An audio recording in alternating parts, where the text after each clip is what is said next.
we can leave? No.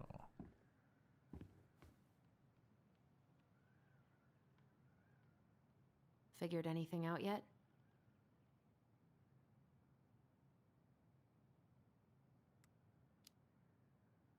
Nah, still figuring it out.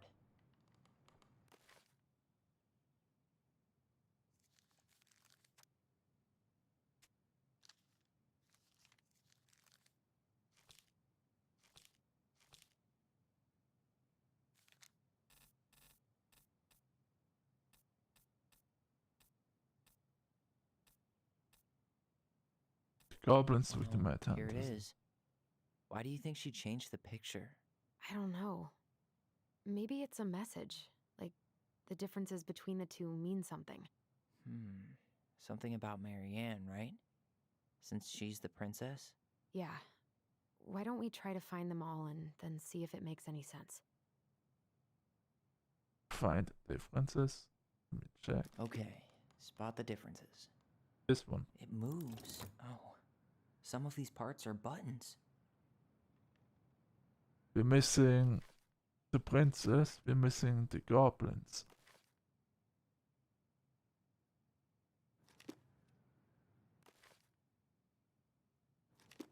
Huh.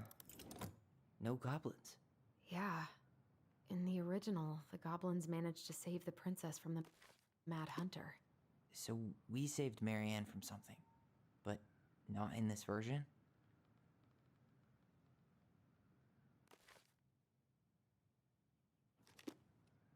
Wait, one hand goes down, the other doesn't. So this is right. Flower seems white. Don't see the princess in this picture. The princess is running away from the Mad Hunter. Who was sent by the Gold Lady, according to the story. Do you think the Gold Lady could have been Marianne's mom? I mean, she always used to say she moved to the end of the world to get away from her family. Huh. Yeah, you're right. She ran away. Just like the princess is here. Left hand. Flower, no, everything seems correct. It was not tower. Why do you think she added that castle in the background? See the color of the flag? It could be her mother's castle. It looks like the princess is running away from it. So, Marianne ran away from home, and she grew up kinda rich? Oh, the Mad Hunt is part of this. The stars. Then why there did we?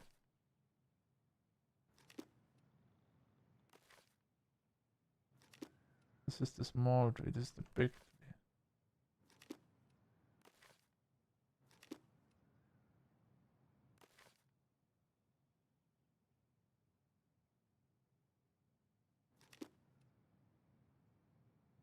That should be it, right? Don't see any differences. Once upon a time, there was a young princess who felt hopeless. Wait.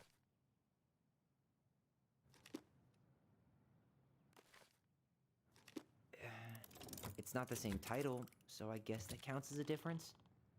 That's it. Whoa. What's in there? Tyler, see that little light? I think we need to solve this one next. Nice. Let me examine this first. Oh. Pictures, letters. Have you ever seen any of these? All the pictures of Marianne I've ever seen were the ones hanging on the walls. Oh, there's one The of the Gold one. Lady. Gold That was lady. definitely her mom. So, did Marianne grow up kinda rich? Maybe. Would have been nice to have some of that. Would have been.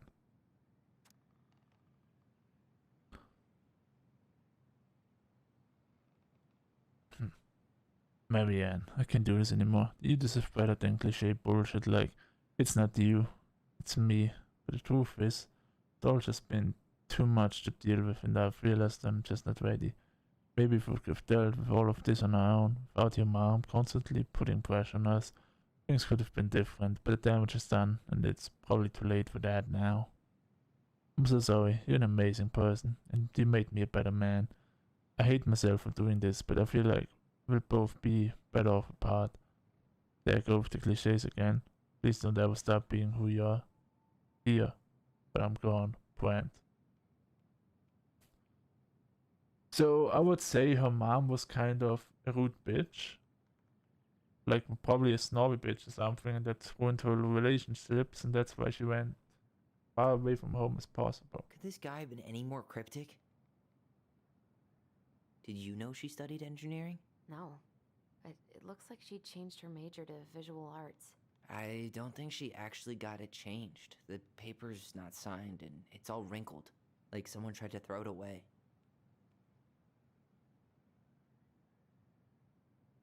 What's your name? Marianne Ronan.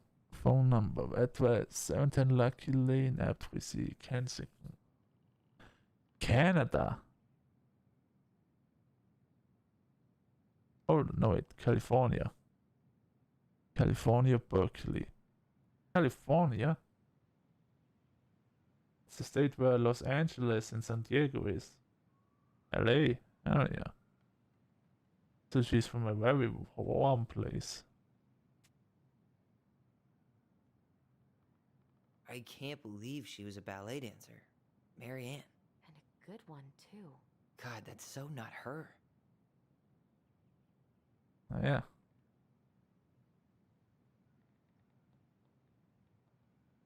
You think the guy with her is Brent? From the letter? I would guess so. Environment over economy. Nice.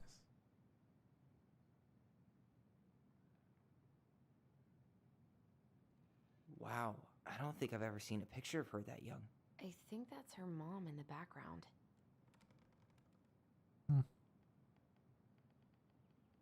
Oh, poor thing. Why would she keep an old drawing of a pet in here? Why not?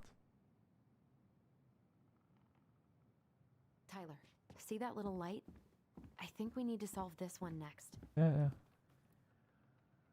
Gold Lady stays locked up in her castle. Okay, we found that one. We actually only missed that one from the fucking graveyard. And we would have had all the figurines. I don't get this one. What's the deal with the tiara? No clue. The princess never wore a tiara in any of the drawings Marianne did with us.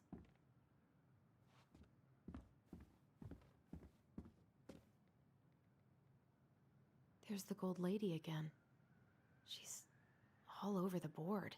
There was a figure of her in that stash by the Mad Hunter painting, right? Oh, yeah. So maybe all of this is related to what we found in there.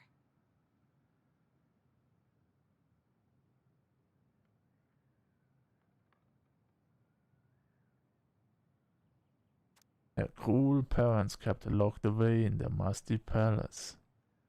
Yep, seems about right.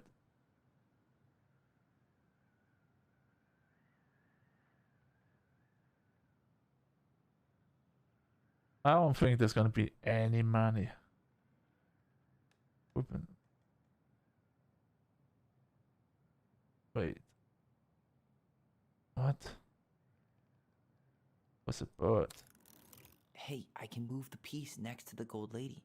All these pictures. They look like images from Marianne's life before Delos, don't they? Well, some of them do anyway. Maybe that's it then. We need to figure out which ones are real? She was a ballet dancer. The princess dancing, playing violin, spinning wool. I guess this is stuff she did for fun? Notice how unhappy she looks in all these pictures? I don't think she was having any fun. She does market, shopping stuff, doctor, and engineering. The Crafting wise stuff. princess looks like she's trying to run away. And she's being watched by the gold lady.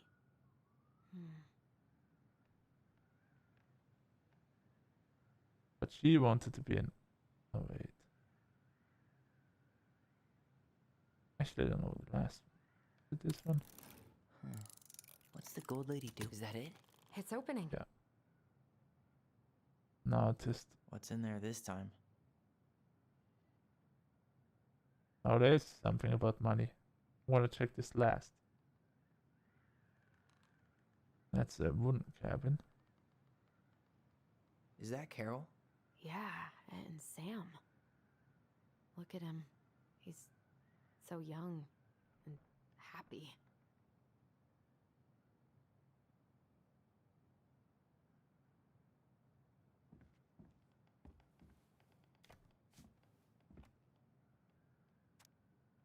Salmonberry Park, Kodiak Island, Eco Village Arts Workshops.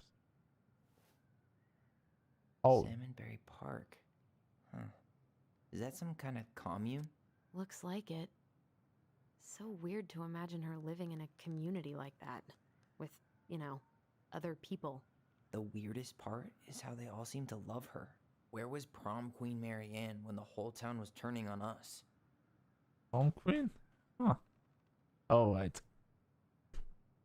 Time for some reading.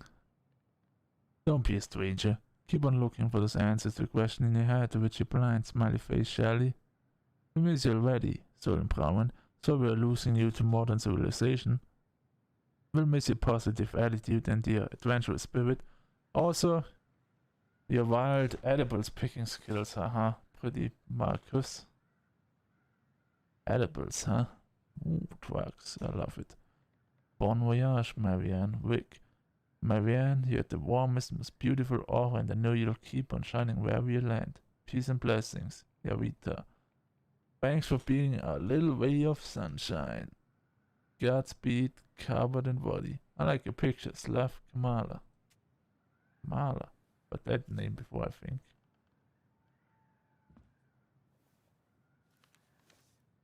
Her father. Her father?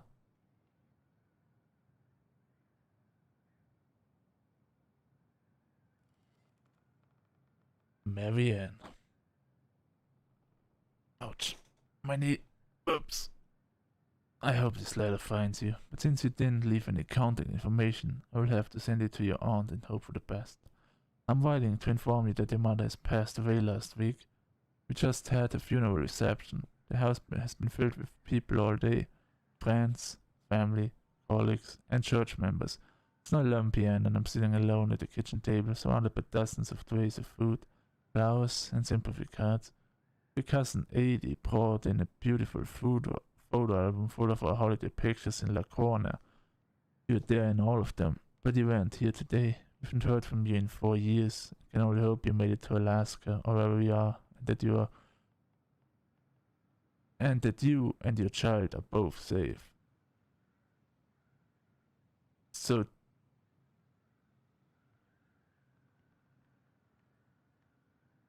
I'm gonna keep reading, but quick pause. We haven't heard you in 4 years, and can only hope you made it to Alaska, wherever you are, and that you are and your child are both safe.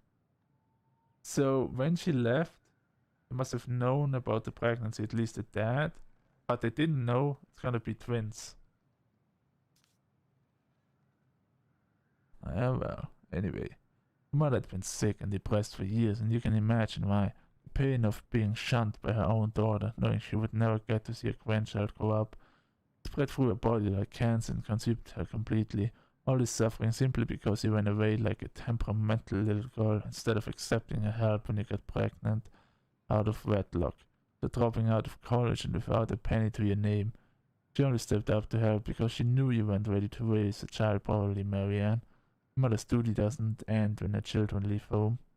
Now that you're a mother yourself, I hope you will begin to understand that good parenting is about coddling children. It's about providing for them and shaping them into the people they're supposed to become, whether they like it or not. I won't trouble you again. You've made your intentions clear. I just thought you should know. Dad. Well, our grandma is dead. The goat lady. What the hell? Marianne was pregnant in 1992, before she even got here. Oh wait. Before us. Do we have a long-lost sibling out there somewhere? It's possible, but she could have given it up or miscarried. Who knows? Yeah, you're right. Do you think we could track down her father? You mean the grandfather she never told us about? I don't think I want to. You're not at all excited about having more family. You saw the letter. I don't think we want any part of that. Fine. Let's keep digging. One last thing I want to Wow. check.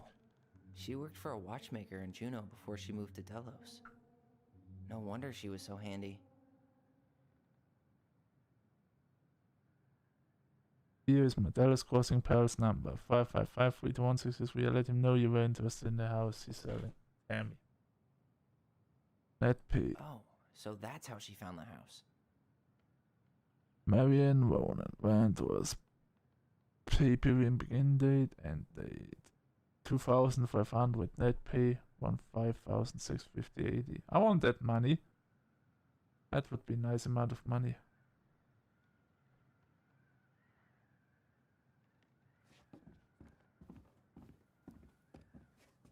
So this one now. just lit up, so I think we're supposed to try this one next.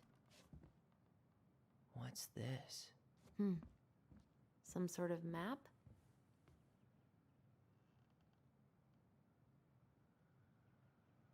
One day she took her tiara and went away to the forest.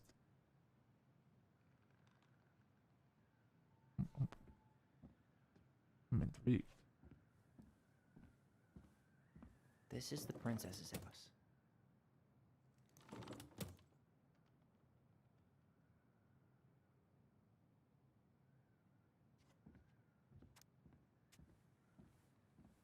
So the last thing gave us clues to the last thing. So we have an O and an L. So I technically could just guess the last one. I wanted to. But it would be boring. Tyler, we're not done with this one.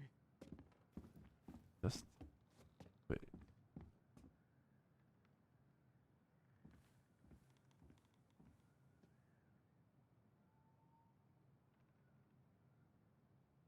I'm gonna do all of them, don't worry.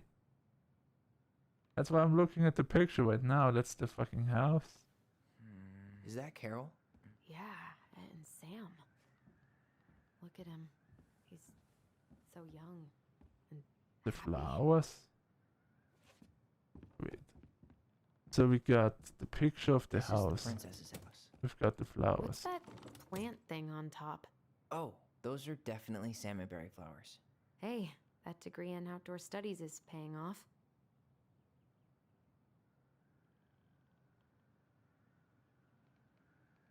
We have to select those two, but what else? What else have we found out about Marianne? The house, this? The ladder? Both of her parents kind of sound like jerks. I would have run away too.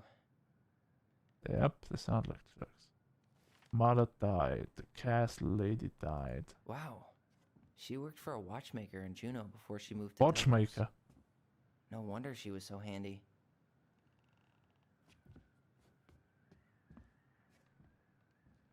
Some sort of clock?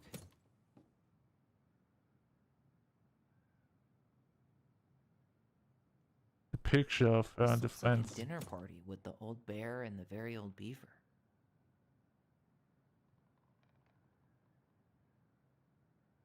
And now, wait, but then we click all of them. That's the gold ladies, damn it. Why is nothing happening?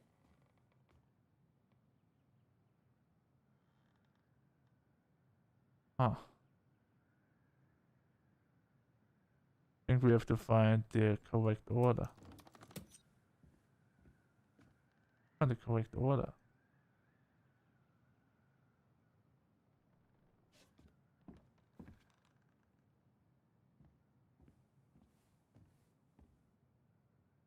That's a big. Maybe from the time. Salmonberry Park. Huh. Is that some kind of commune? Looks like it. So weird to imagine her living in a community like that. With, other people. The weirdest part is how they all seem to love her. Where was prom queen Marianne when the whole town was turning on us? June 1992. Both of her parents kind of sound like jerks. I would have run away too. 1996.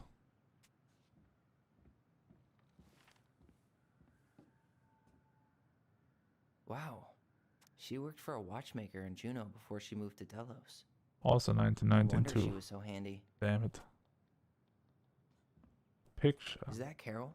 Yeah, and Sam. Look at him. He's so young and happy. So I assume the party has to be the last.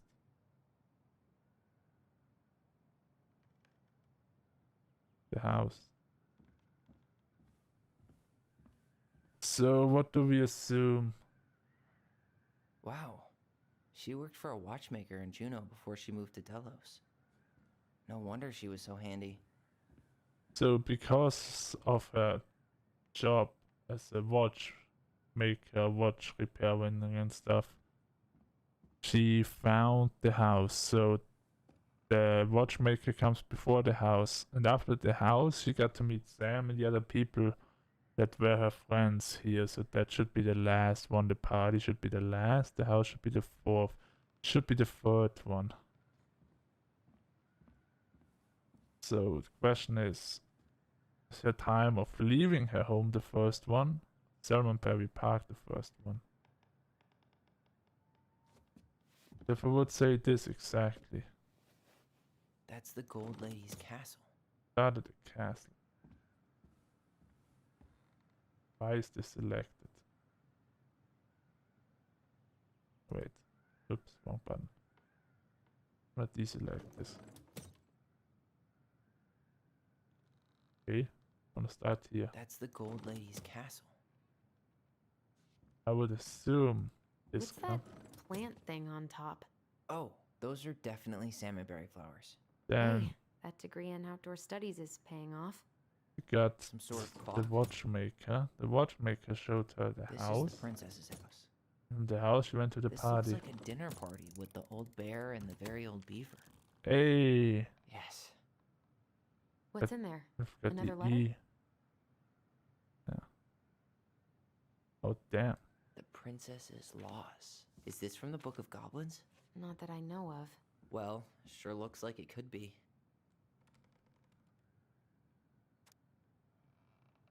No, right.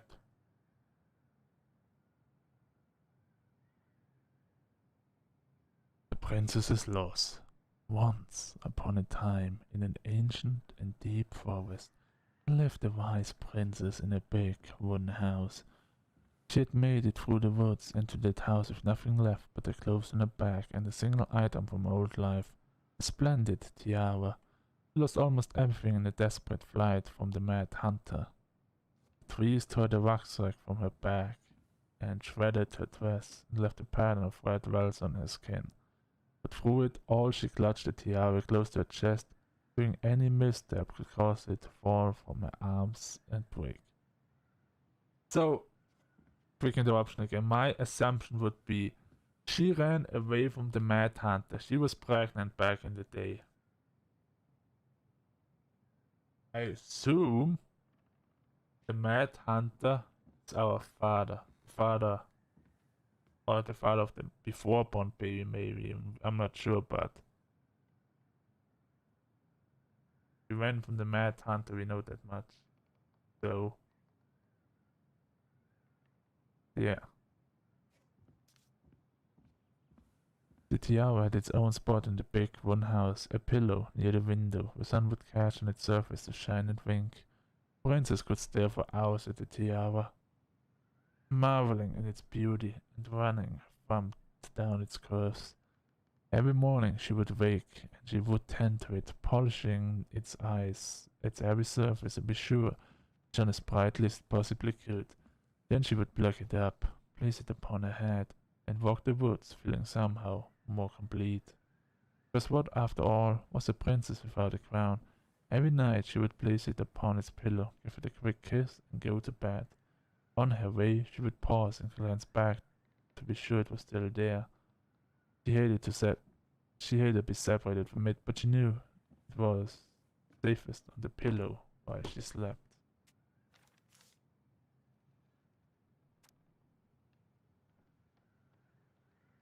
One night the princess woke to a raging storm. The wind howled against the walls, rattling the windows and the panes. Fearing a gust might burst open a window and blow the tiara to the ground, she plucked it from its pillow and brought it to bed with her. All through the night she held the tiara close, and in the morning she woke to find herself still cradling it. The storm had passed, and the princess relaxed. The day was the same as any other, for she perhaps gave the tiara an even more thorough cleaning.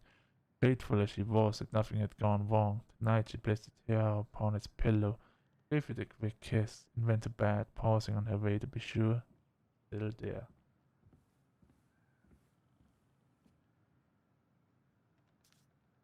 In the morning, she woke and sensed immediately that something was wrong.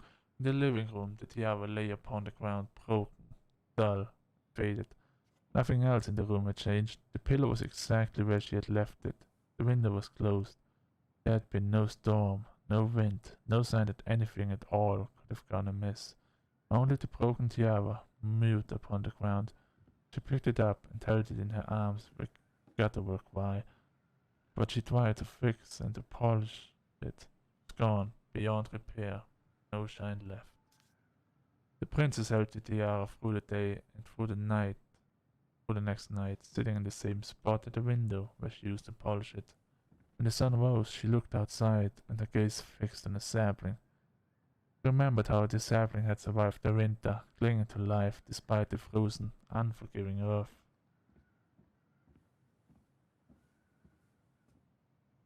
Without a word, she went out and buried the tiara in the ground beneath the sapling. As the final scoop of dirt fell, the tiara felt truly gone, and with it, the final link to her old self. So where were the 3 years she buried the tiara there? She could go only forward and find a new place for herself in this world, where she was no longer truly a princess in the tiara and the beautiful gown, but a worn woman, alone in the deep and ancient wood. And that was how the princess lost the most precious treasure, and her title. Yep. And that was how the princess lost her most precious treasure and her title. That was the story she read us that night. God, it makes sense now. Yeah, she got pregnant.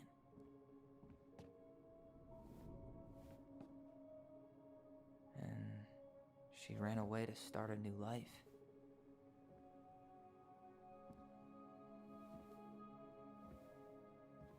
And then she made her way to Delos Crossing, where she was finally happy.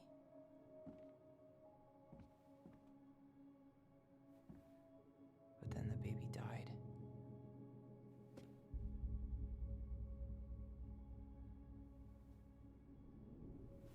I can't even imagine how she must have felt. She left everything behind, built a whole new life for him. And then he was just gone. I guess having us helped her move on. But when it looked like we were going to be taken away, she snapped.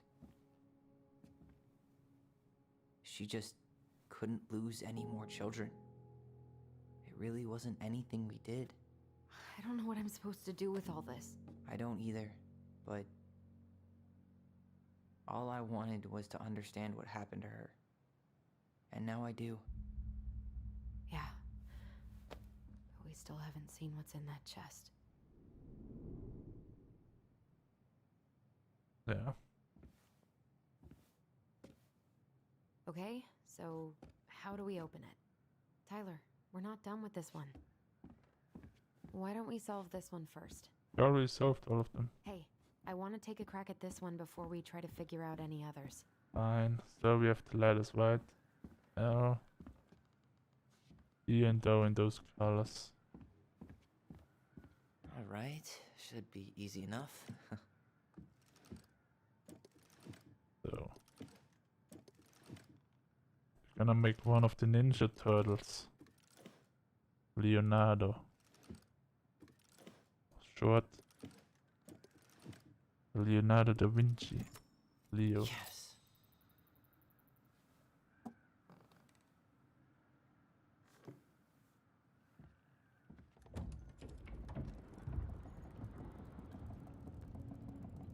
Yeah, she fell from darkness. What the hell is happening now? Whoa.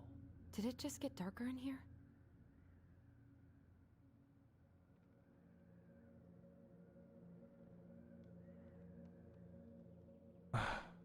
Let's look at the other A thing first. baby blanket. Ollie. She noticed. I was her son.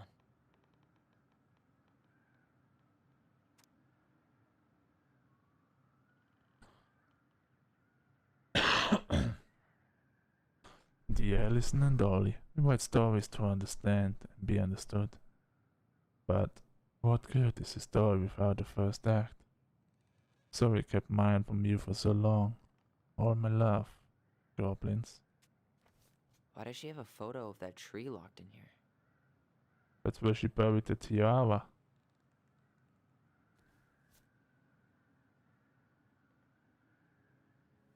Is that... Leo Ronan. Yup.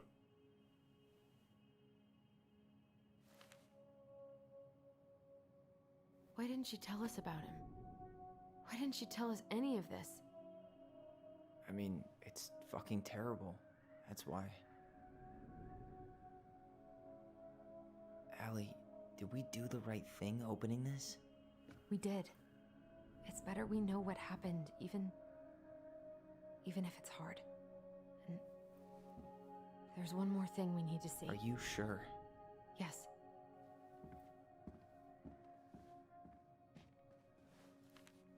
Come on, let's go to the dock. This It's time time, to finish this. she's finally ready for it. What about The old bear's gifts for the princess. I'm totally blanking on that story. What did he give her again? Why don't we open up the book and check? how we can do them? Nice.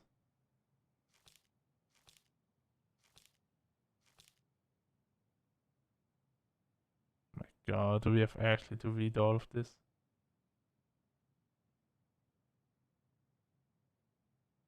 Ash just says enthusiastically, yes. Gotta do all of them.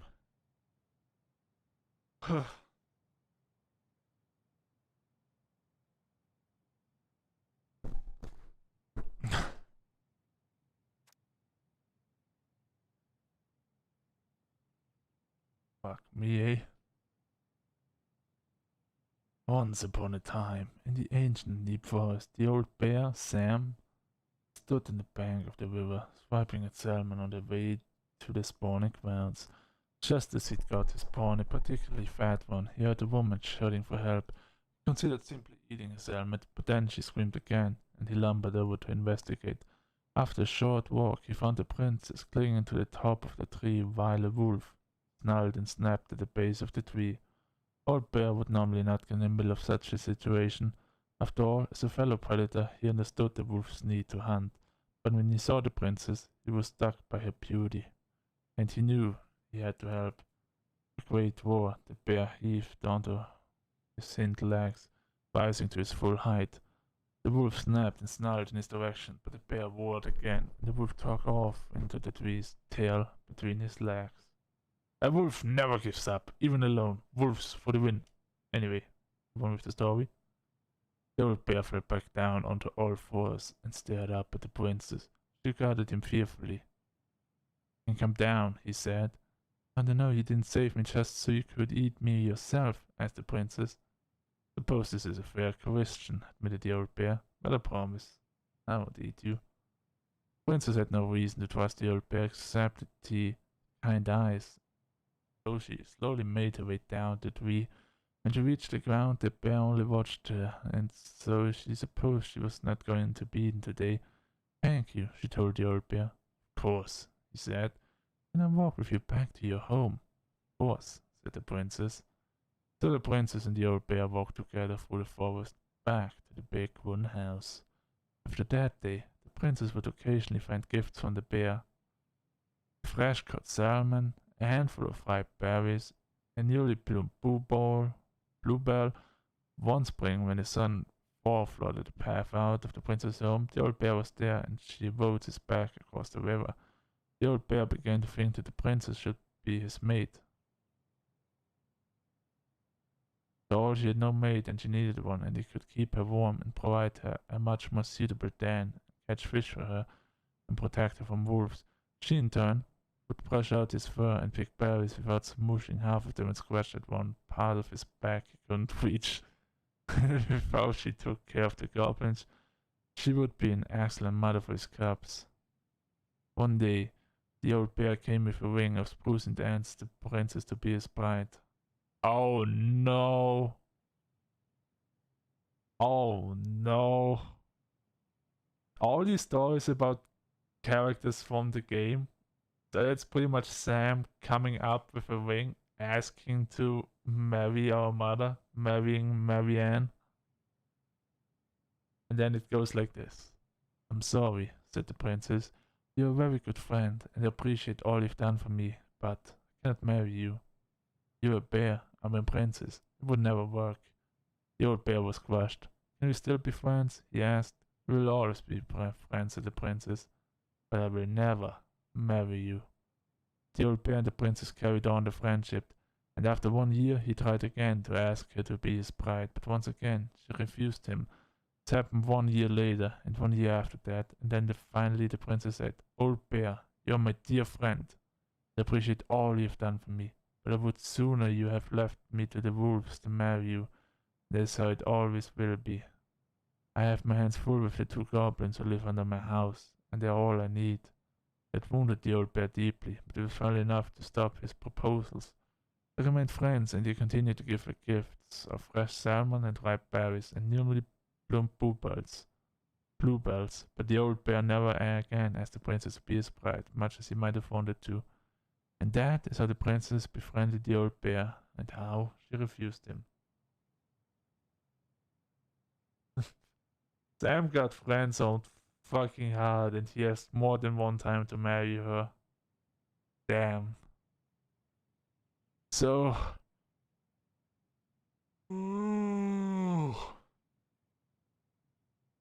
Don't fall asleep. Salmon, fresh salmon, berries, and bluebells.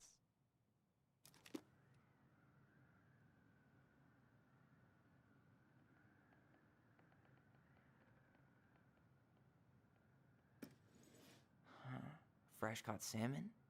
Yeah. Where to find? Some roses, maybe? No. Maybe not. A newly bloomed bluebell? Yes. Some honey? No. Wait. Here. Hazelnuts. No. Actually, I'm not sure. Some roses, maybe? No. Maybe not. Or here. A handful of ripe berries? Nice. There you go. Man, he had it bad. Just couldn't let go.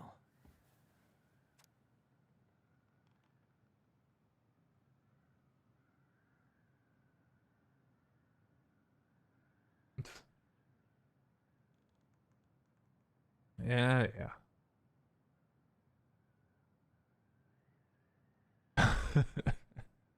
Alright. Sorry for the note on the door like it was an inmate. You okay? I stopped by and rang a couple of times this week, but you didn't answer. Could see the light and the halo, so figured you were in, but didn't want to talk. I hope I didn't ruin everything. No, probably came on kind of strong, but the thing is, I don't know how to talk to a woman like you. You're strong and kind, and you know so much. It's hard for me to know how to keep up. There's all that went to my head, but I want you to know I got the message, and I'm gonna get out of your hair now. And there doesn't need to be any bad feelings. We can pass in the street and say hello or not. It's okay. P.S. I noticed your car was leaking, so I put some sealant in there. You might need to take it to this shop though. Let me know if you want me to come with you, because sometimes these guys try to rip you off. No big deal. Sam.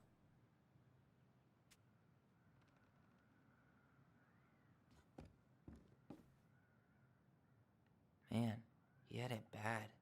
Just couldn't let go.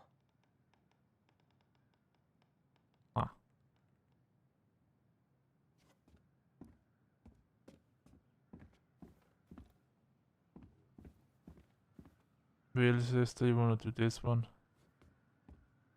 Crafty Goblins loot. Crafty Goblin's loot. That's from The Princess and the Two Thieves. I drew the original. And I distinctly remember drawing that cake, which is arguably the best part of that illustration. All right, Picasso. And you probably remember what the goblins stole in that story, huh? Crafty Goblins loot.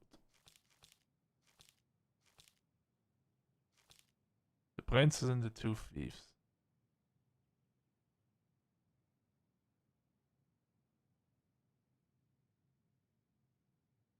Yeah. We already read that whole story, folks. So we stole.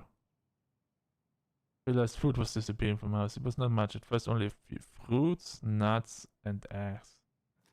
Fruits, nuts, and eggs. Maybe they took some of the princess's fruit? Eggs. I'm pretty sure they stole some eggs. Can't be nuts, right? Some flour for the cake, maybe? No. Wait.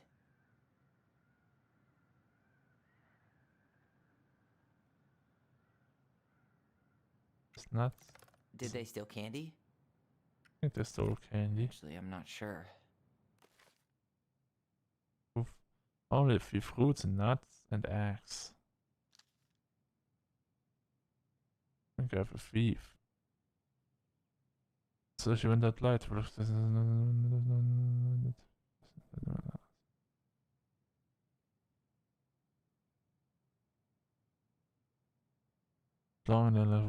But then small items that will disappear well. Spoons and plates, forks and knife, blankets.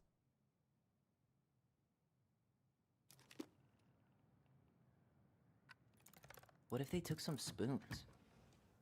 Oh. That's it. That was easy. I always wondered where that drawing went. She said it was her favorite, and then one day it just disappeared. The best mom in the world. Prettiest princess. Alright. Sis, you wanna do that one now? Fine. The very old beaver's repair list. That's the story where the princess's house gets damaged by a storm and the animals help her fix it. Yeah. What did they do to fix it again?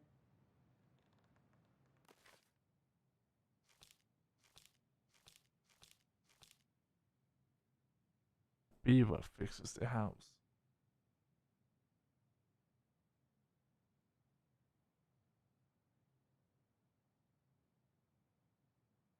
Alright.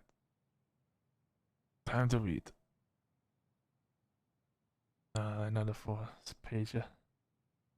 Once upon a time, in an ancient and deep forest, there lived a wise princess in a big wooden house. One night, a particularly violent storm shook the house. It shook the shingles of the roofs and the planks in the walls, even shook the beams on which the house stood, blowing the whole thing near to the ground.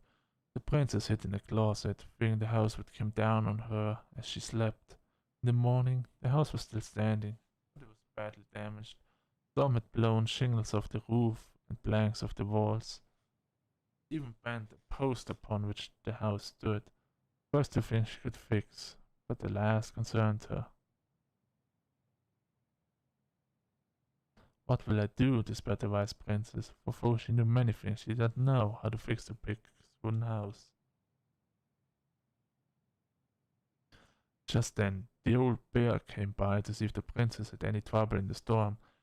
When he found her nailing planks back into place, he said, "Stop, princess, let me do that for you. I'm happy to do it." "Let me do that for you." "I'm happy to do it," said the princess. "And if you want to help with the roof, you may." When the pair were done with the roof and the walls, they examined the bent support post. "I could throw my body against it," said the old bear. "I'm very large." Stretched up onto his hind legs, being sure the princess could appreciate how very large he was, and charged straight at the post. He threw his body against it with an impressive foot. The impact moved the post, but too far, and it ended up bent the other direction. Oh, god damn it. Not gonna comment about this. The wise princess decided more precision was needed. She thought then of the very old beaver, kept an excellent crafted dam. Perhaps she can help. Female beaver. Okay. She went looking for the very old beaver and found it in just with his animal hard at work. Oh, slapping down mud on a part of a dam that had been blown apart in the storm. Most of the structure was unharmed because the beaver was very good at building things. The princess knew she had come to the right place. Beaver, she said, my house was damaged in a storm. Could you help me fix it? I believe I could do that, yes, said the very old beaver. She paused at fixing her own den to follow the princess. The very old beaver examined the big wooden house and nodded. It will be an easy fix, she said, and she set about riding the post with loud slaps of her tail. When she was done, the wise princess stroked the beaver's head. Thank you, beaver, she said. The wind blew the shingles off the roof and the planks off the walls, and they were bent as posts. Now, thanks to you, I still have a home. Think nothing of it, said the very old beaver, who turned to work on her den once again. That winter, the very old beaver grew ill. Very ill. She was not able to fix her den, nor to gather food. When the princess went out, she set about delivering meals to the beaver. She brought stews of corn and beans and baskets full of bark and twigs from the beaver's favorite aspen. One day, the wise princess noticed that the beaver's den had begun to fall apart. She set about fixing it, and though she was not as talented as the very old beaver, the fix kept the creature warm and dry. Thank you, said the very old beaver. Of course, said the princess. You helped me when the storm blew my house near to the ground. Thanks to you, I still have a home, and I'm happy to do the same. The princess continued to nurse the old beaver until the day she came to the dam. The forest was still. No bird song, no branches rustled, no small things scattered within the underbrush. Oh, said the princess, staring sadly at the dam, for she knew the old beaver had passed on. Goodbye, my friend. And that is how the very old beaver saved the big wooden house, and how the wise princess repaid her kindness. So, beaver's dead. So we are gonna fix the roof. She fixed the roof shingles. She slapped the post with her tail to right it.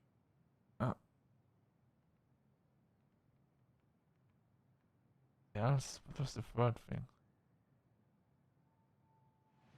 She fixed the broken window. No. Or not. She repaired the water leak. No. Wait. That one. She fixed the planks that... All right. Planks. Stupid. Damn. That must have been rough on Eddie. Yeah, he doesn't really like to talk about her. Huh?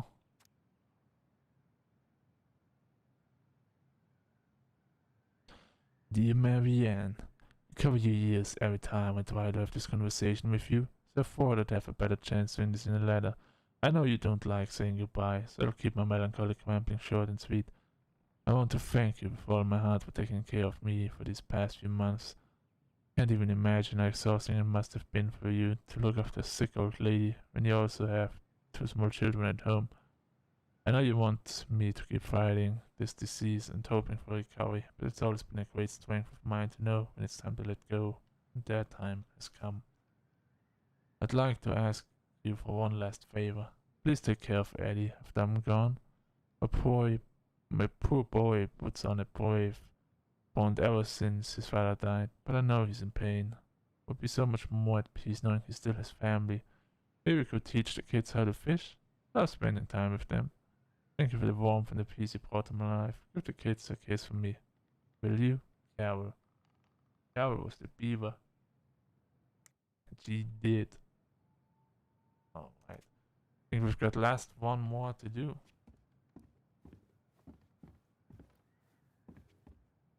We stole. We did this. We helped the beavers dam. Now we only have this one left. Crafty Goblin's Good Deeds. Crafty Goblin's Good Deeds. Of course, the goblins had to help out the creatures of the forest to pay off their debt to the pelican. Well, what did they do? You know, I don't really remember.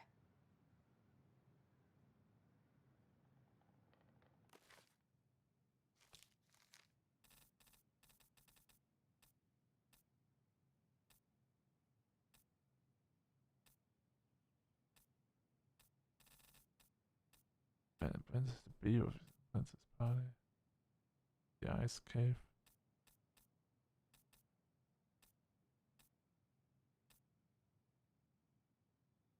Pelican helps her friends. The goblins can earn the voice. The big frog is punished. Goblin saves the old beaver. Gives the goblins. No. Not it, right? Goblins trick the muskrat. The moose teaches the goblins. What?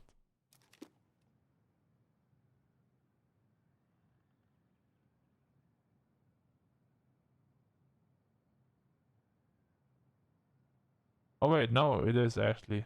Never mind, I'm stupid.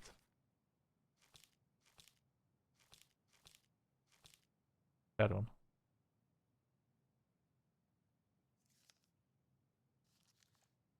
Alright. Yeah. The pelican forgives the goblin. Once upon a time, in a deep and ancient forest, lived a pair of crafty goblins in a cave below a big wooden house. They lived with a wise princess who shared as much food with them as she was able, but it was never quite enough. This left the goblins hungry. Very hungry. Always hungry. One day as they were out foraging for food, the pious pelican landed on a rock and dumped a smorgasbord from her beak, which the goblins knew was magic. It never emptied. There were king crabs in red, blue, gold, and scarlet, rainy blue shrimp, pink shelled scallops, oblong brown clams, purple spiny urchins, even one prickly red sea cucumber. Food just kept coming. They watched as the pelican ate one clam and then took a nap. You think she would mind if we took just a little? Asked one goblin to the other. Her beak never empty, she won't possibly miss a couple of crabs, said the second, licking her lips. They were agreed, and so they crept over, flicked some crabs, and ran. The goblins carved the crabs, but when they finished, they found that they were still hungry. You won't miss a handful of shrimp, said the goblin to the other. The goblins carved the shrimp, but when they finished, they found out they were still hungry. Maybe also a few scallops, said one goblin to the other. Goblins carved the scallops, but when they were finished, they found that they were still hungry. So they went back for clams, and then urchins, and finally even the sea cucumber. Finally they were not hungry, but there was also nothing left. Just then the pelican woke up. What happened to my food? Wait, what happened to my food? She asked. Unable to lie about it, the goblins confessed the crime. The pelican was dismayed, but she was a charitable-hearted bird, and she could tell the crafty goblins were growing little creatures. Goblins, said the pious pelican, I will share my food with you, but you must, in return, follow my example and be as generous with others as I am with you. Take that to heart, and I will have considered your debt paid. But we have nothing to give, said the goblins. Give your nimble hands, and your crafty brains, and your loving hearts, said the pelican. The crafty goblins realized how much they had to give, and for the rest of the day they looked for ways to help the other creatures of the forest. They found the stalwart Smooth struggling with an itchy, hard-to-reach spot on his back. And so they climbed up and gave it a good scratching. Next, they helped the old bear who could not get the honey out of a narrow beehive. Climbed up to the top of a tree with the hive and then dropped it, cracking it open. Finally, they found the princess crying over a loss she would not speak about, so they wrapped their little arms around.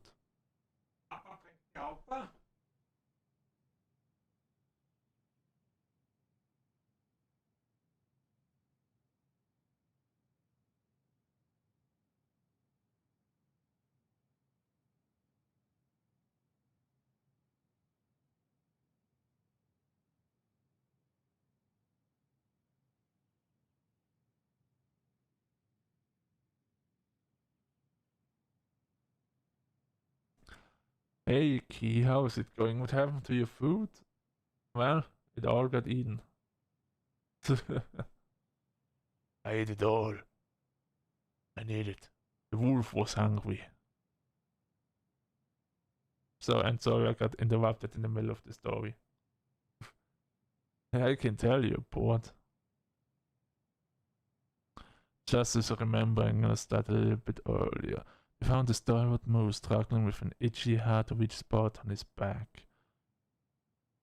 Next to help the old bear, who could not get the honey, climbed up to the top of the tree without even dropped the crack in it open. Finally, they found the princess crying over loss she would not speak about, still wrapped her little arms around in a great big hug and stayed until she felt better.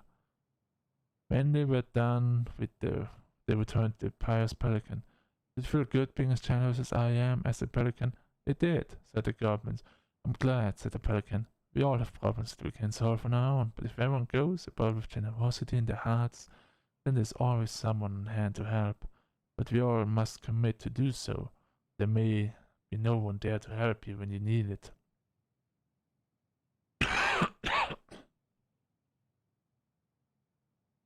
This made sense to the goblins, and they thanked the pious pelican for her food and the lesson. Of course, by this time, they were hungry again, and that remained an ongoing problem until the day the stalwart moose taught them to fish. But that is another story. And that is how the pious pelican forgave the crafty goblins and how she taught them charity. Alright, so let's do the last thing. So we have to scratch the moose. They gave the stalwart moose a good scratch on the back. We're dropping the beehive for the bear. They broke open the beehive for the bear. And we're gonna hug. They hugged the princess when she was crying. Hugs are always good. Nailed it. Let's go 3 Our hugs. lives would have been so different if their friendship hadn't gone to shit.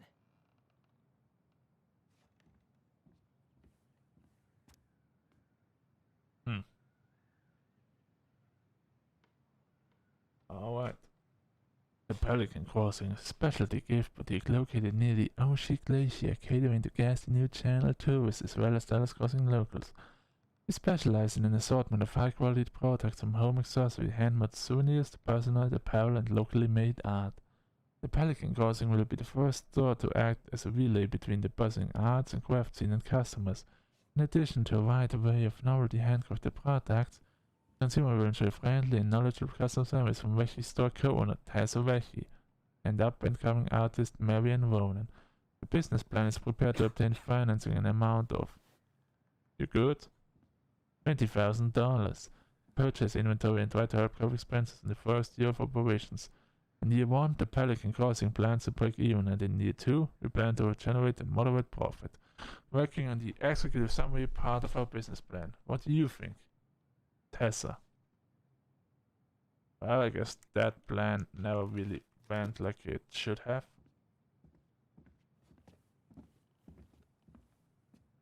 So, sister, how are you feeling? Did all of this, besides this one, we're missing the one from the graveyard. Guess it's time to go down. You really want to go? You sure we've seen everything? Yeah. Yeah, definitely say everything. Either way, I'm ready for this to be over. Me too. We should be done soon with the game. Now that we figured this out, we just have to... Okay, stupid quest. Now what is our objective? Call up the memory of... Oh yeah, we went to the dock. I was scared that we would go and dig up our dead baby brother's grave up. That would have been really stupid. Nice. Girls night. You girls are gonna have some fun. That's good. I'm gonna get me some water after the stream. I've been What are we talking waiting non-stop for? I without wanna any know who water. was here that night. Let's try and remember who Marianne was arguing with. With the shop owner. Okay, I am still calling it our father.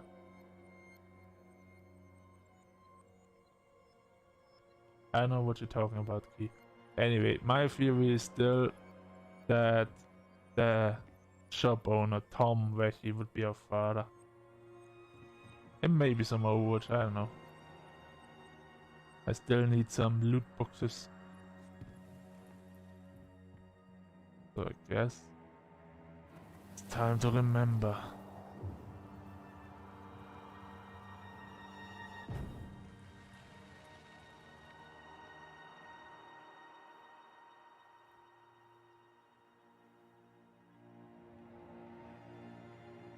Almost.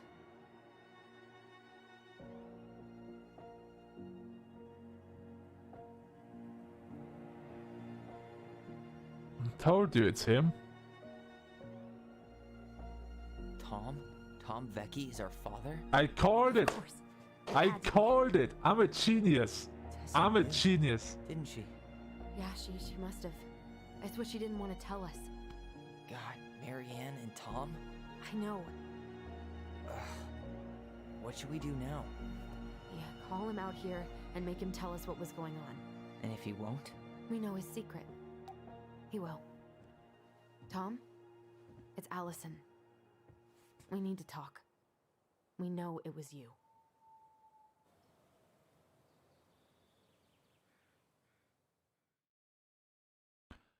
Just in case I would bring like weapons and guns and shit here. You know? Maybe have Sam hide somewhere so we can kill this man for trying to burn our house down and trying to kill us and stuff like that.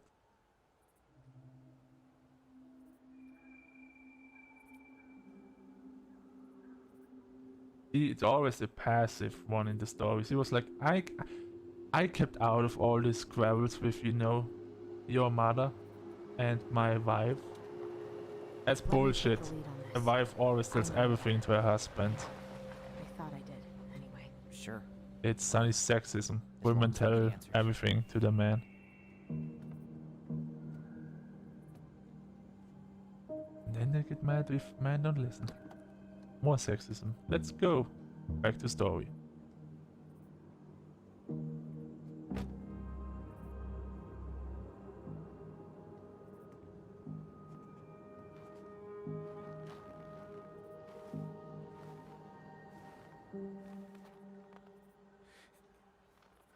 Kids, listen. You're our father.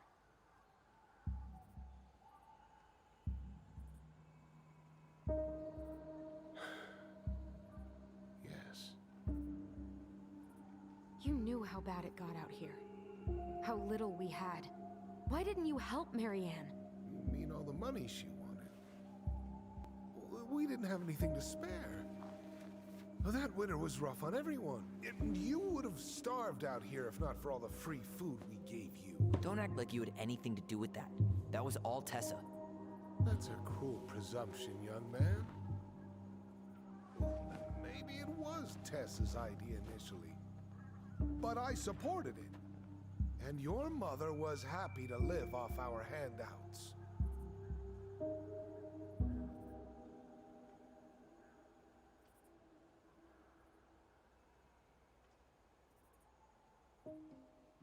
You let Marianne down.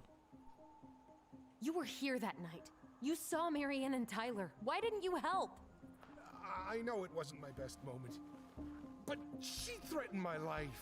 So you just decided to let her drown? I didn't decide anything. Everything happened so fast, I panicked. And by the time I got to town, Brown was already on his way out. There was nothing else I could do.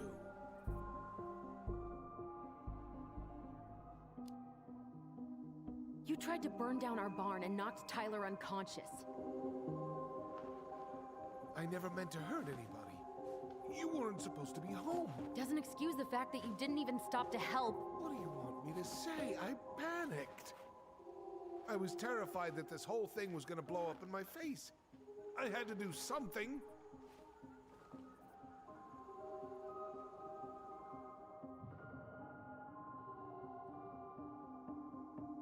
What should we do now? So what do we do now? We tell him he's gotta fix the mess he made. One way or another.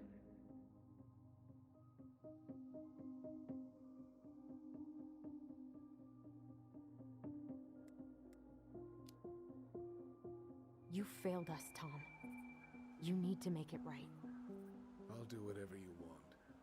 As long as none of this gets out. Excuse me? You want me to pay for my mistakes? Fine.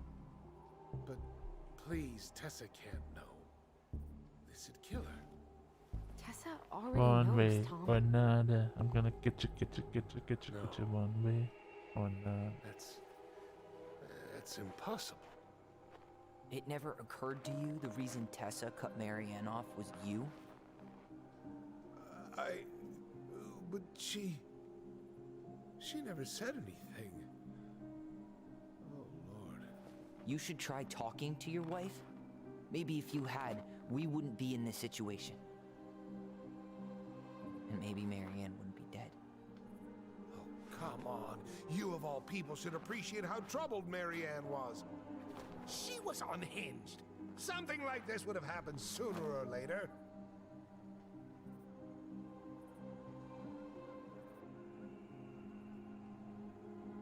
You abandoned her. And you just couldn't risk being there when it happened. Even though it meant leaving her to raise kids out here all by herself. None of this would have happened if you'd manned the fuck up! I didn't have a choice. I know it shouldn't have happened. But, well, your mother was a very pretty woman. And she'd been so many places and done so many things. The way I always thought I would have. I got caught up. Love made me a fool. Look, I made mistakes. But this will not go any further than the three of us. Why? We know. Tessa knows. Marianne's dead. There's no point in hiding it anymore. He's afraid it'll tank his campaign. Am I wrong? Jesus, Tom. I've kept your secret all these years. I don't want to go spilling it. But I will if I have to. What? Yeah. Your little story about self-defense. I've never told anyone how Marianne really died. That night, I came out here because I was worried about your mother.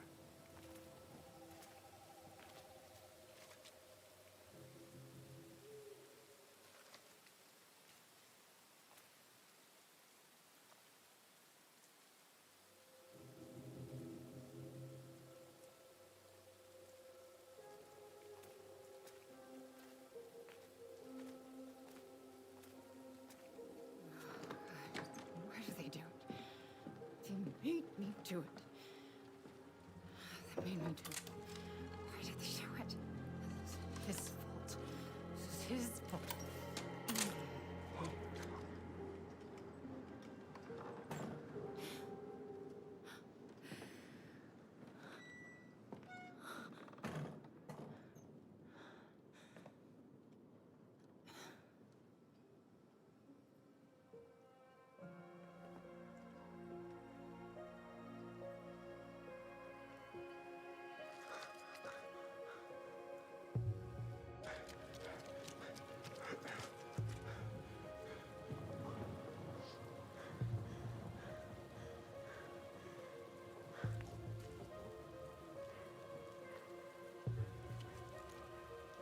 Manhunter.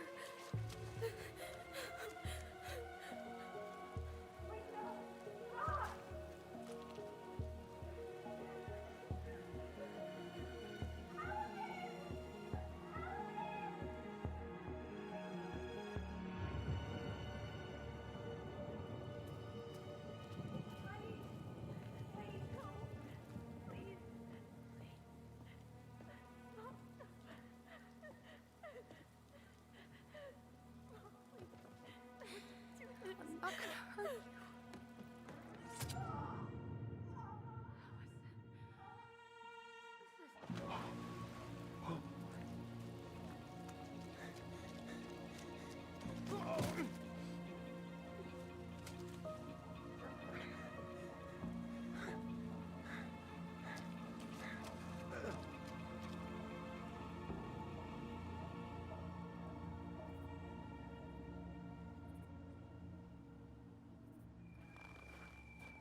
No. No way. You're a fucking liar. I saw what I saw. Ugh! You're manipulating us just like you manipulated her. Tyler! You're not listening to this, are you? Be smart about this, Allison. Are you sure you want this to get out? You've got way more here to lose than he does. His name will be all but cleared, but you'll be a killer. What will your uncle say? And Michael? Well, the whole town might turn on you. Don't touch her.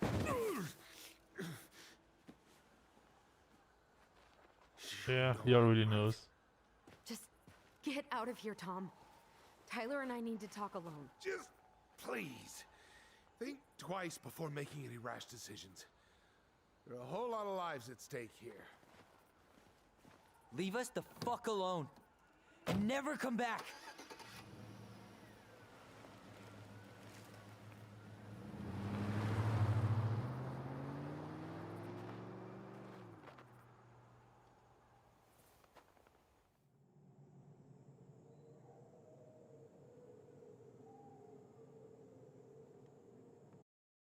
What?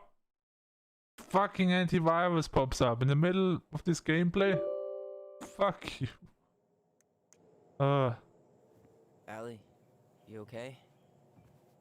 You didn't let that asshole get to you, did you? Did you? What if he's right? I've been having all these nightmares about that night, and they were a lot like how Tom said. And now, when I try to remember, that's all I can see. He's trying to mess with your head, and you're letting it work. No, it's more than that.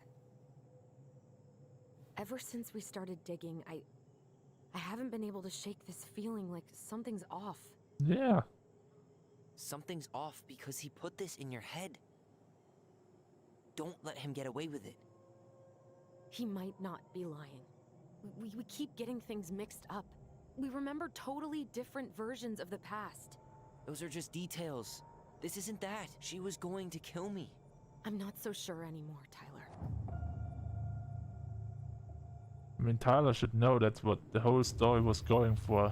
That she didn't want to kill them, that we pretty much solved it through the last 3 fucking chapters, okay? Literally, trying to prove that she's not crazy. How she went crazy. And all that shit. Now Tyler is like, Tyler, the one who wanted this, is now like, oh. Or Allison was like, yes, no. It was exactly like that. I don't want to feel the feeling that I actually killed her mother even though she didn't want to hurt us.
She had a gun pointed at me. She chased me. She said she was going to kill me.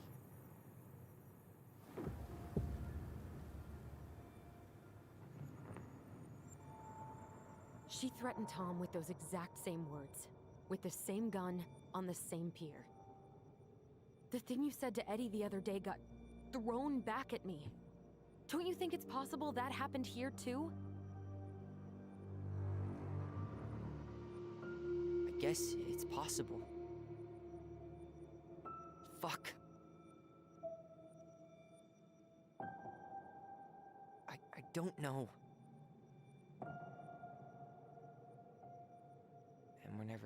truth, are we? Because the second you walk away from something, that's it. Yeah. I guess at this point, you just have to decide what you believe. Me? Yeah. You need to start dealing, Allie. And that means coming to terms with whatever version of the past feels the most true to you. No more running. Whatever you choose, you gotta live with it, okay?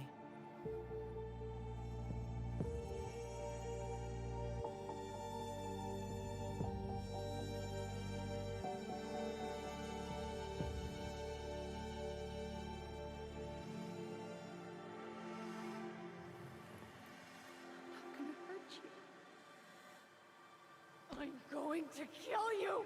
Stick to your memory, Marianne, friend Tyler, or believe Tom's version. Marianne did not friend Tyler. I'm sorry, brother. I'm sorry for myself too, I guess. But Tom is onto something. That was like the whole plot of the game. To believe Tom's version, I guess. Our asshole father's version. Please, no, don't do this. Allison, this isn't what. This is what you think it is. Then we let her drown. To kill herself. Just herself. You interrupted her and we got confused. Are you sure? Yes. That attic. Tyler, that was meant for us. It was her way of explaining what she was going through. I made a horrible mistake. Hey, it's okay. I'm here. Yay, we killed our mom for the 20th time, but now we know how it happened. Let's go.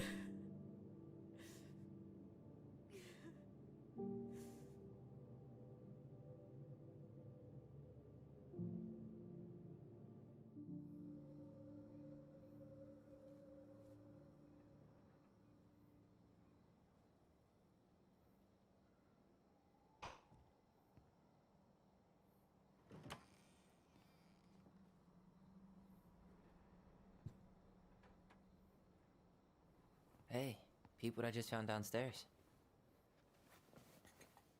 What do you think? Will it have aged well, or just gone bad? It's a fucking goblin mug. Some nice alcohol. Let's go. Where are you at right now? I just keep hearing her Mom say was she never wasn't going to insane. hurt you. Over and over. We were kids. We freaked out. You weren't equipped to deal with that shit. She was just talking to you. And I killed her. Stop.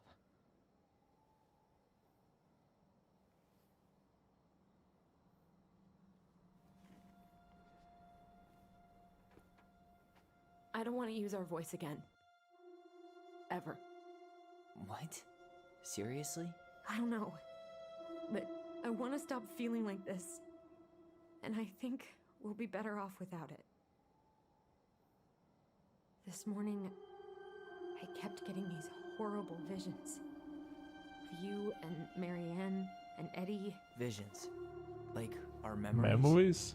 Not made up. Yeah, but different. It was all my worst thoughts brought to life.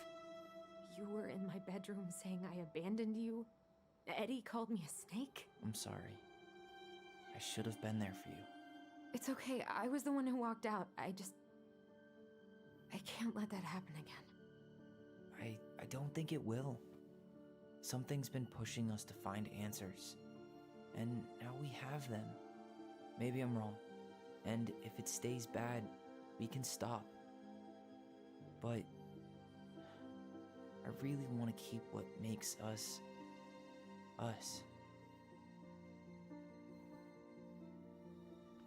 A man was never insane, I think at least.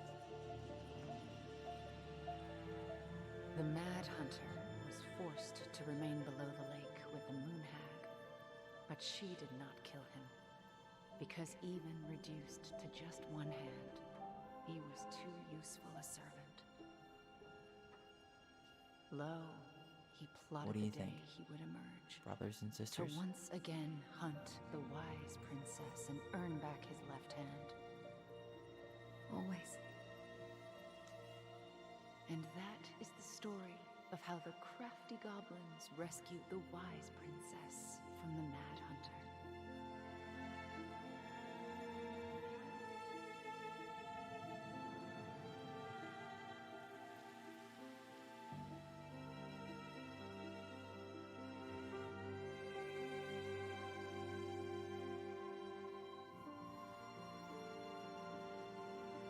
The only thing we finding at the trees are that baby child brother pretty much.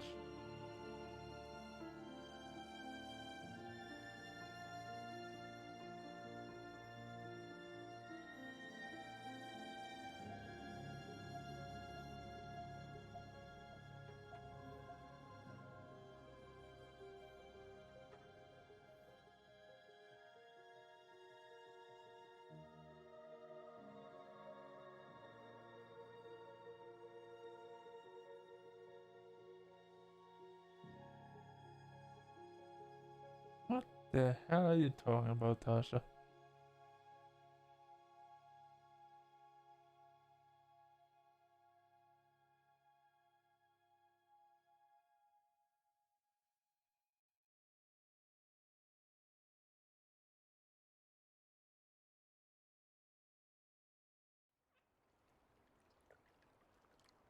Six months later.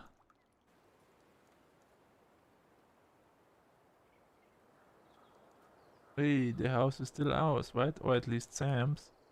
There's something else. Oh wait, that's... Hey, do you like Tyler's haircut now? Do you like the new haircut?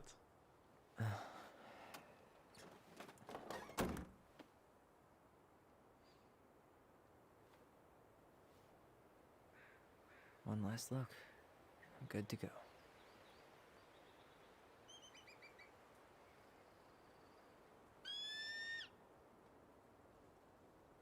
Eagle.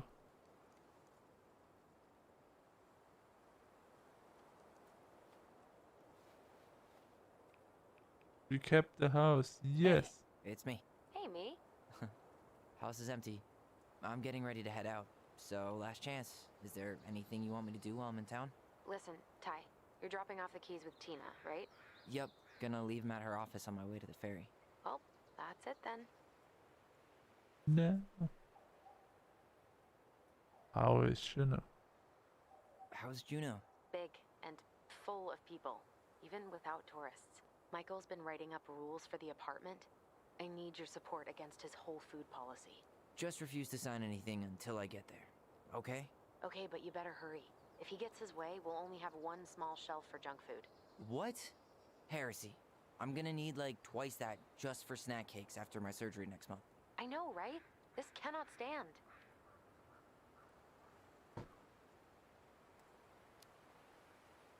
How are you? Good, actually. Really good. You? Same. You know, emptying the house really cleared my head out. Thanks for doing that. The observatory really needed me this week, and after everything that happened, I just felt like I needed to keep some miles between me and Delos Crossing. No worries. You still loving your therapist? Gail, yes. I was actually just doing some letter writing she assigned me as homework. It really helped me get some perspective. That sounds awesome. So did you heard about her asshole of father? Did you see the article I sent you about Tom losing the election? Oh, nice. Yes, I saw your message right before derby practice, so I didn't have time to read it. but I did cackle at the headline. Did you picture Tom's face whenever you went in for a block? No, but that is a great idea. Anyways, think I should swing by the store for one final fuck off? See you never, Becky's.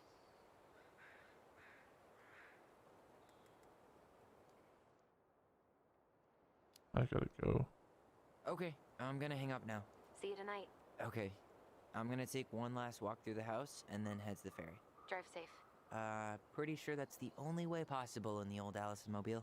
Love you, Tyler. Love you.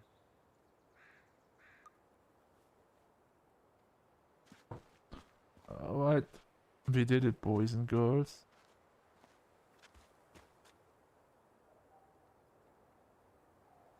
Uh-oh. Aw, dreamy sigh.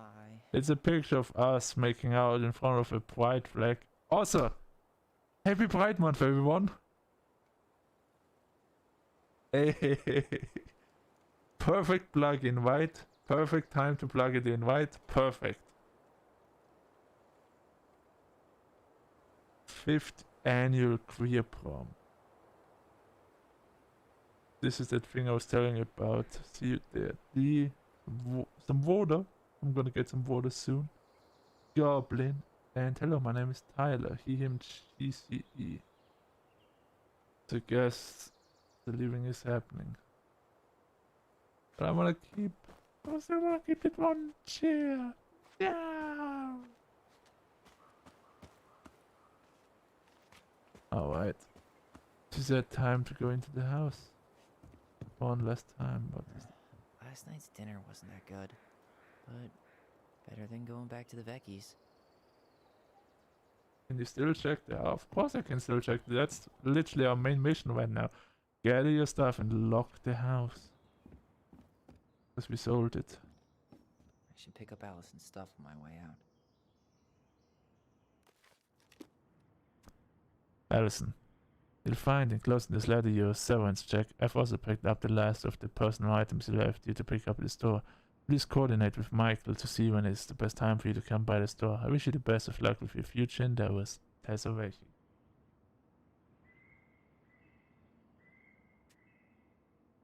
Well, you're absolutely right when you say I'm checking every corner. Turns out you didn't need our help losing the election, Tom.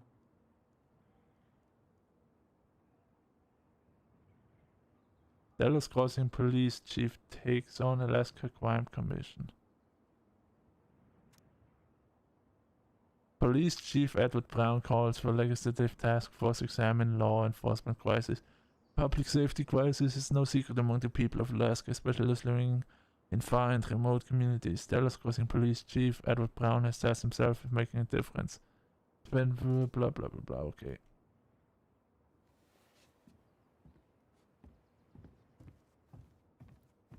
Wait, there was a raptor down here too?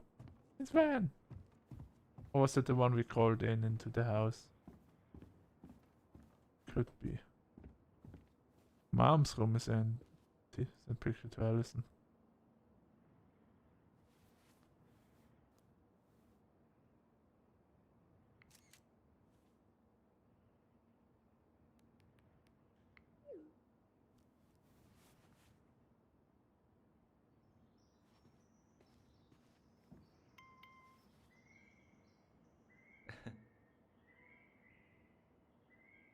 Alright.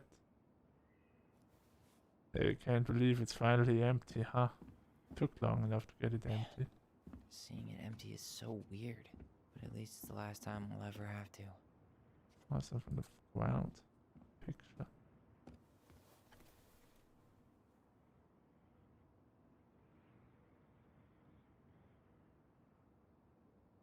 Oh!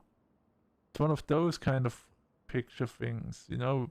Now it's like, oh, it's also warm in summer, and suddenly it's winter.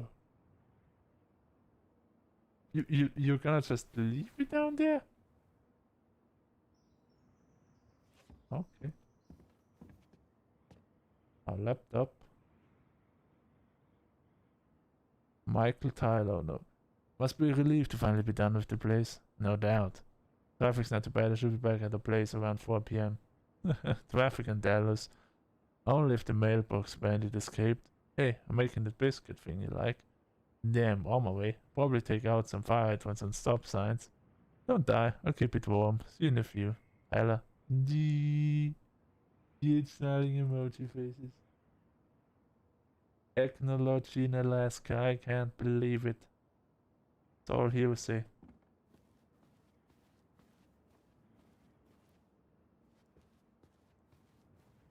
Can go outside.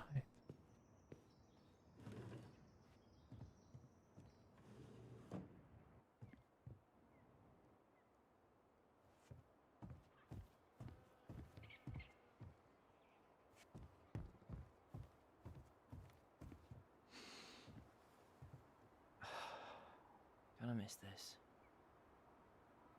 It has a More nice jog view. down memory lane, Mr. Ronan?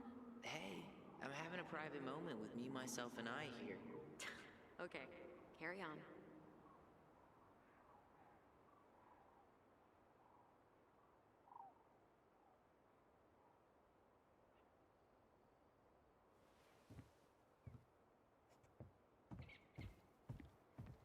Wait, but what do you mean, but?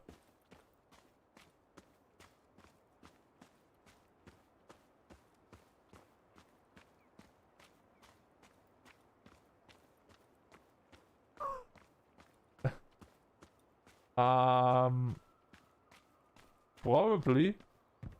It's gonna be even more awkward when we have sex with her best friend, you know? And they live in the same apartment. Time to move on. So how to make it more cringe than that? Or awkward or yeah. I don't even know. To be honest, same. I honestly I don't ship them at all. Like those are the ones I really don't ship at all. I made them a thing, but honestly I never wanted to make them a thing. They're just like no. Time to sit. What are you doing? Everything okay, Ty? Actually, yeah. Everything really is. I mean, that pretty much no screen time together. Yeah, that's true.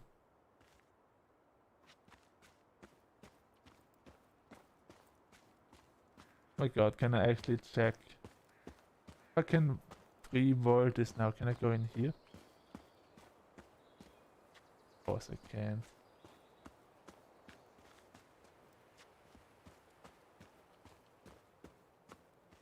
But it looks empty.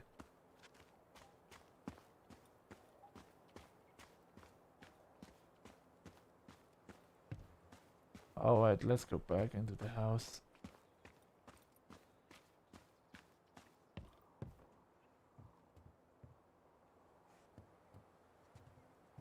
Apparently we cannot walk for our own door, so we're gonna take this one.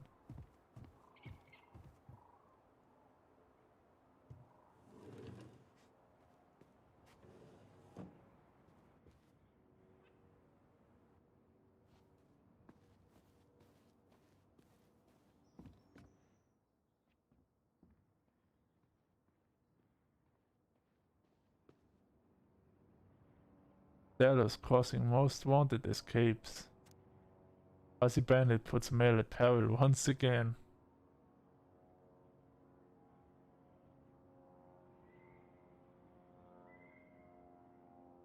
Thank you. Yes, it's Yuki. One item? Yeah, come on, girl. It was in the graveyard and I missed it, okay? I didn't miss it, I knew it was there too, I just have talked too early with people, which I will dearly regret for the rest of my fucking life.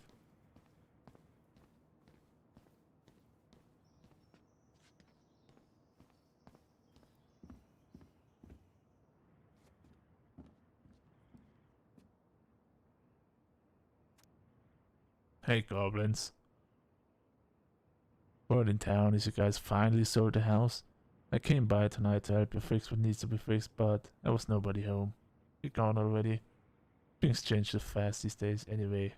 You know where to find me if you want me to fix things. Still in town, I mean. It's getting late and I'm pretty tired. Oh, I'm sorry for acting like the stupid ass I am. Everywhere I look, I think about what used to be. Been trying to do better, but I think it might be too late for an old bear like me. Not sure if this will reach you. It's getting late. Call me if you're still around. Be safe, Sam. P.S.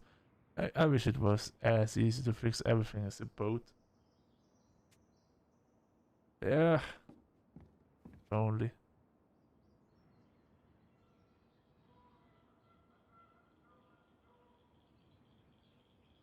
So what do we have here? The goblins? Birthday thing with us with short hair. Some New Year's Eve class thing party. These glasses look ugly as fuck. 2016. It's already 6 years ago. Well, let's check out the pictures. Obviously. What is this? Juno University. Join us. It's a cat in the Jackbox games, would say.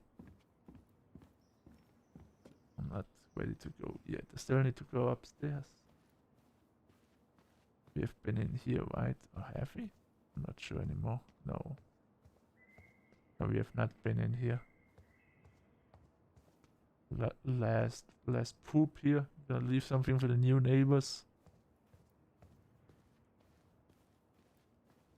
And now let's go upstairs.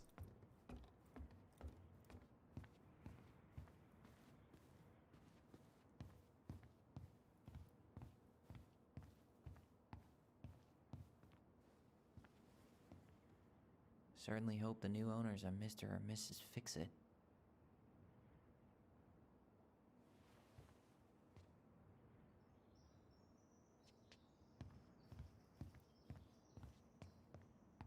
Oh well, oh well. Goodbye, broom. Goodbye, room. Bye, Blue. Goodbye, man on the moon? If you believe there was a man on the moon. Man on the moon.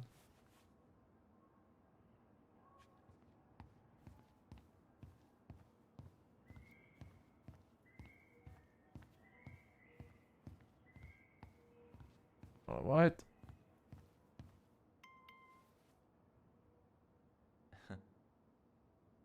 Goblins. Let's go. Where the fuck did you get the goblin emote from? That's my question.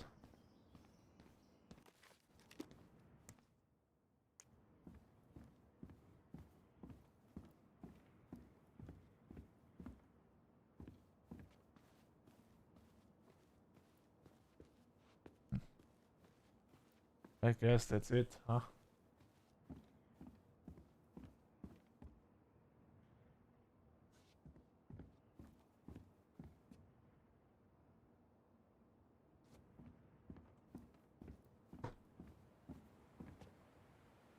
I should grab the rest of my stuff before I head out.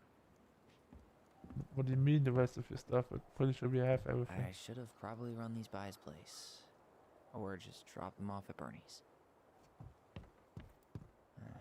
Last night's dinner wasn't that good. But better than going back to the Vecchies. I should grab the rest of my stuff before I head out.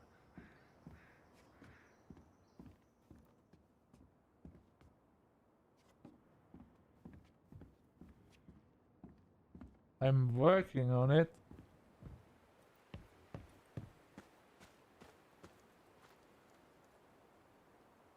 Fuck. I missed something?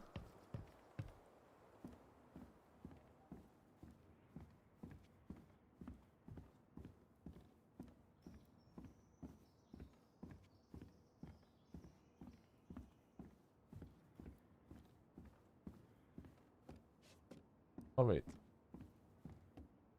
Maybe take the PC with me?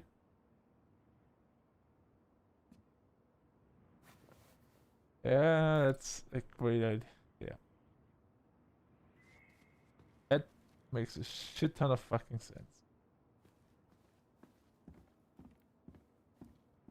And now we're gonna go out and he's gonna be like, we're still missing something. Nah, just kidding. Yeah, it is. I'm the one and only true gamer. Leaving laptop behind. Yes! I am a gamer! Because I don't use a fucking laptop, because I'm not a loser, I'm a real gamer. We use like PCs, actual PCs, not laptop. We use like those really big PCs that have like everything in it. Laptops are for fucking students and shit, and even those don't use them anymore. I have a foundation. I'm presenting my foundation right now. No, no, no, no.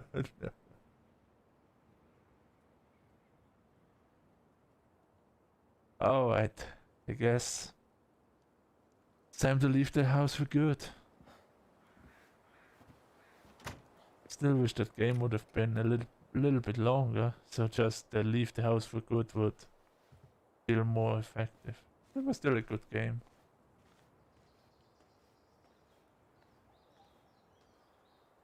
Well, this is goodbye for real, I guess. Bye bye. I need some space on my PC for the next game, so I guess I've got to deinstall you.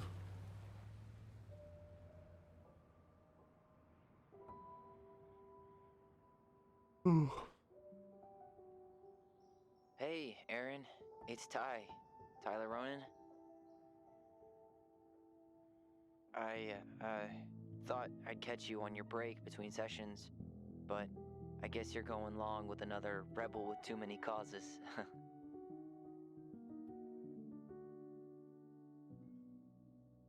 I know I haven't reached out since I left Fireweed, but I just wanted to say, well, you were right about grief. About it going in circles. This morning, I was out on the porch staring at the fog, and my mother, she just tumbled right out of me. But it was okay.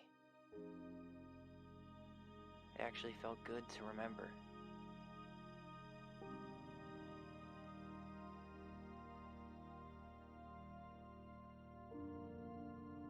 Anyway, give me a call back if you get a chance. I'll see you around. And thank you. Inky, you can always watch my Let's Play as I upload it on YouTube. You don't have to buy the game. Unless you already have it. Then give it a go. Because why the fuck not? Achievement unlocked. Lock up and go. Achievement unlocked. Twins for life. Nice. Oh, you have it already. Nice. Yeah, I know it's free. I know. I bought it a long as fucking time ago.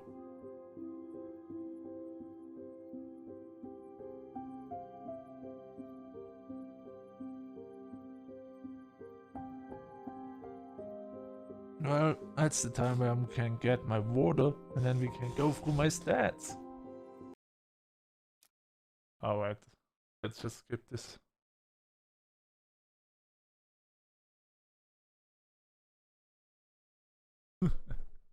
Nah. It'll be fine. Alright, let's just skip this actually. It's way more smarter to get to the stats thing. Okay. Allison was gratefully completed Marian's puzzle. 16% forced the chest open, 84% completed the puzzle.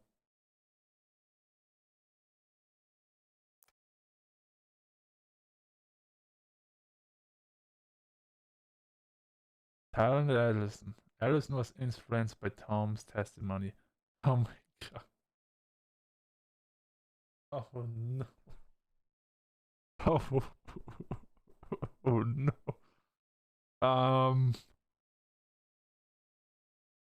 So I am 0%. I am the outside and I always will be. That's why they call me the lone wolf. I'm not with the pack. I'm strong on my own. I'm 0%. Let's go. 0% believed in Tom's testimony.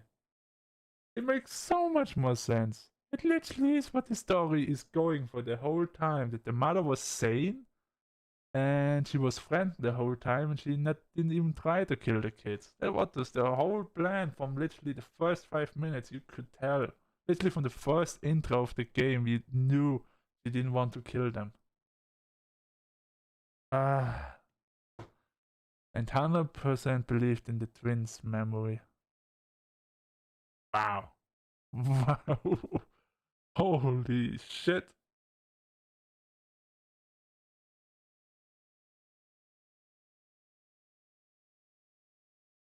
Yeah, I can hear, but tell me the moral of the story. All gamers hate their moms. Well, also all gamers have fucked each other's moms, so. Alright, next one.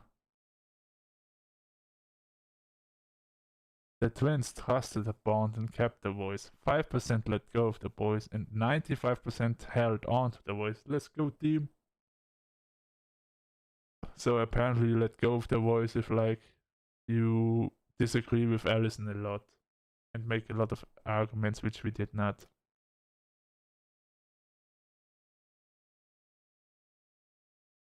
Eddie Brown. Eddie was relieved that Allison accepted responsibility in the murder. 67% confessed the truth. 33% did not confess the truth.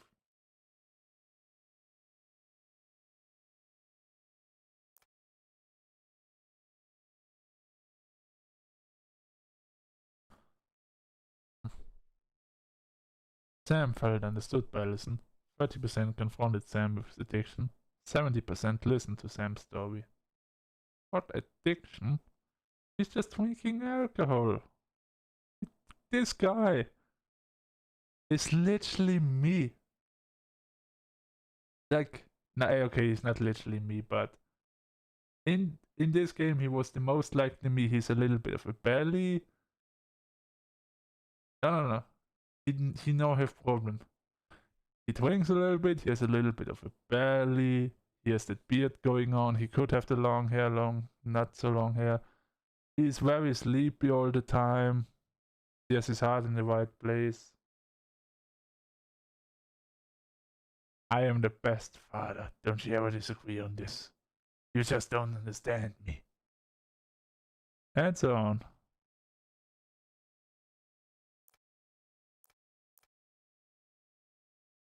Michael felt closer to Tyler. 71% kissed Michael, 29% did not kiss Michael. I agree on the not kissing Michael part, which more people should have done. I didn't want to kiss him, I just went with it. I'm a whore. I'm a hoe. And yeah, that was actually the last thing. If you or anyone you know is struggling with suicide or experiencing emotional crisis, you can fight using these resources. No matter, and we need in the world. US National Suicide Prevention Life. 1-800-273-TALK.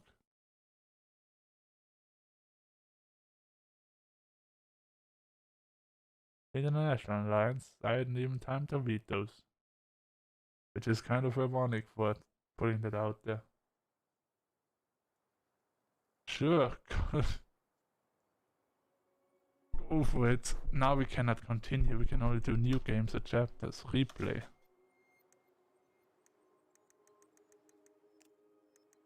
Chapter 2, Chapter 3. Collectibles. See? Object not found. So sad.